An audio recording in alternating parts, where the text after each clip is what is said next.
আসসালামু আলাইকুম। যে গালি দেয় তাকে কি শাস্তি দেবেন? আল্লাহ অবশ্যই শাস্তি দেবেন। এবং যে গালি দেয় তাকে রাসূলুল্লাহ ফাসিক বলেছেন। সেবাবুল মুসলিমে ফুসুকুন, মুসলিমকে গালাগালি করা হচ্ছে ফাসেকি কাজ। সুতরাং যে গাল দেয় সে ফাসেক। কোনো আলেমও যদি গাল দেয় সে ফাসেক,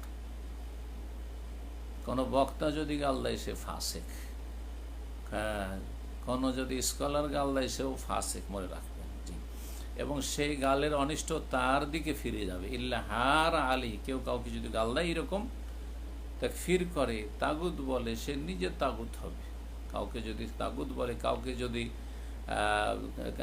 কাফেরদের দালাল বলে, ইহুদি নাসারদের দালাল বলে, বা কারো যদি রিয়াল খোল ডলার খোল বলে, এইসব গাল দেয়, তাহলে এই গালের অনিষ্ট তাদের দিকে ফিরে যাবে এবং তারা দুনিয়া আখেরাতে ক্ষতিগ্রস্ত হবে। জি, ক্ষতিগ্রস্ত হবে, জি, নিঃসন্দেহে। এবং বান্দার হক নষ্ট করার জন্য নেকি দিয়ে পরিশোধ করতে হাসরের মাঠে। জি। যাকে গাল দেওয়া হয় সে যদি কোনো রিয়াক্ট না করে, আল্লাহ তাকে কি প্রতিদান দেবেন? অবশ্যই প্রতিদান দেবেন। বললাম তো যে ইনশাআল্লাহ তাআলা আপনি তার নেকিগুলি নিয়ে আরামে জান্নাতে চলে যাবেন, আর সে আপনার গুনাহগুলি নিয়ে জাহান্নামে চলে যাবে।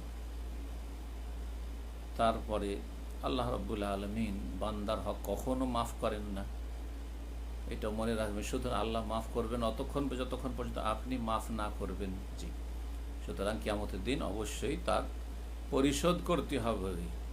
আর তার সাথে সাথে আপনি যে সবর করলেন, ধৈর্য ধারণ করলেন এই গালির ওপর, আল্লাহ কোরআনে কারিমে বলেছেন যে ইন্নী জাযাইতুহুমুল ইয়াওমা বিমা সাবারু। কিয়ামতের দিন আল্লাহ ঘোষণা করবেন, আজকে আমি বদলা দেব এদেরকে, যেহেতু তারা বিমা সাবারু, ধৈর্য ধারণ করেছে।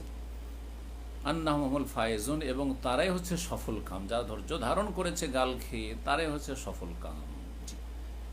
যুগে যুগে দেখবেন যে আল্লাহর নেক বান্দারে গাল খেয়েছে, আর পাপিষ্ট ফাসিকরাই গাল দিয়েছে। দেখেন সাহাবায়ে কেরামরা গাল খেয়েছে, খাচ্ছে রাফেজি শিয়াদের কাছে, এবং শিয়াদের যারা দুম, জি, শিয়াদের যারা লেজ, তারাও পর্যন্ত সাহাবায়ে কেরামদেরকে ছাড়েনি গাল দিতে। তো সাহাবায়ে কেরামদেরকে গাল খেয়েছে। জি, আল্লাহ নেক বান্দারা গাল খেয়েছে। গাল দিয়েছে কারা? রাফেজি শিয়া, গুমরাহ পথভ্রষ্টরা, যাদের আল্লাহর গজব হয় তারা গাল দিয়েছে এবং গাল দিয়ে যাচ্ছে। এইরকম দেখবেন যত দেখবেন যে তৌহিদ থেকে সরে আছে, সুন্নাহ থেকে সরে আছে, তারা তত বেশি গাল দেয়। জি। সবচেয়ে বেশি গাল খাচ্ছে বর্তমান যুগে তৌহিদের দেশ সৌদি আরব, এবং সৌদি আরবের সরকার, সৌদি আরব ওলামারা সবচেয়ে বেশি গাল খাচ্ছে। এবং সৌদি আরব থেকে যারা লেখাপড়া করে নির্ভেজাল কোরআন সুন্নাহর দাওয়া পেশ করছে, তারা সবচেয়ে বেশি গাল খাচ্ছে এই যুগে। আর গাল দিচ্ছে কারা? হয় মাজার পূজারি, হ্যাঁ, আর না হইলে মিলাদি বিদাতি, আর না হইলে যারা আপনার ওই ফিতনা ফাসাদ সৃষ্টিকারী জঙ্গি চরমপন্থী, আর জঙ্গি চরমপন্থীদের পৃষ্ঠপোষক, যাদের কাছে জঙ্গি বানাবার কারখানা রয়েছে, যাদের বই পুস্তক হচ্ছে জঙ্গি বানাবার জন্য পাঠ্যপুস্তক। তো এরা গাল দিয়ে থাকে। তো যুগে যুগে অসৎ লোকেরা গাল দিয়ে থাকে, আর সৎ লোকেরাই, ভালো মানুষরাই গাল খেয়ে থাকে। ভালো মানুষরা কখনো গাল দেয় না। গাল দেয় ছোট লোকেরা, গাল দেয় নিচু শ্রেণীর লোকেরা, গাল দেয় যাদের কাছে দলিল নেই, তারা গাল দেয়। যাদের কাছে ওয়াহির দলিল রয়েছে, কোরআন সুন্নাহ রয়েছে, তারা কখনো গাল দেয় না।